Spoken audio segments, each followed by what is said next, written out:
May bagong beauty queen ang Taguig City, habang may bagong rampa naman si Miss Universe Philippines runner-up Ilana Aduana.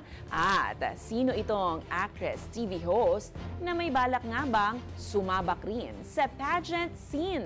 Alamin lahat ng yan sa Balitang A to Z Showbiz ni Rod Garabon. From beauty pageant host to beauty pageant queen. Why not?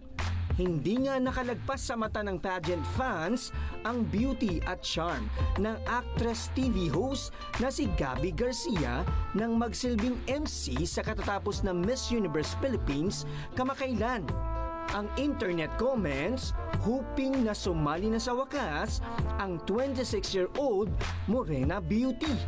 At sa isang media interview, inamin nga ni Gabby na nananatiling buhay ang kanyang pangarap na maging isang ganap na beauty queen in the future.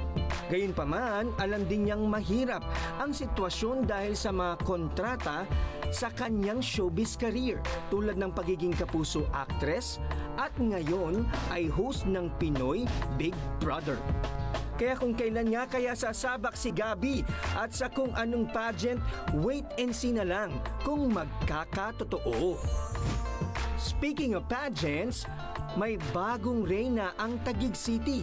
Kinoronahan na nga bilang mutya ng Taguig 2025 si Krishna Inahe ng Barangay Hagonoy sa katatapos lang na star-studded pageant final nitong weekend.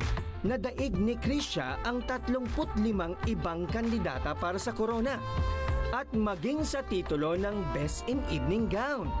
Present din sa program ang ilang kilalang pageant queens na si Pauline Amelings na nagsilbing host at Katrina Ligado na special guest. I'm just so beyond grateful. I cannot express more words. It feels so surreal. Samantala, blooming in red, si Miss Universe Philippines second runner-up, Ilana Marie Aduana, nang dumalo sa Flores de Mayo at pista ng pasasalamat sa Hala-Hala Rizal. Ibinahagi nga ni Ilana ang ilang larawan mula sa event, suot ang pulang Pilipiniana. At sa post ay sinabi rin niya, looking forward siya na makalahok sa ibang Santa Cruzan ngayong buwan. Para sa Balitang A to Z Showbiz, Rod Garabon.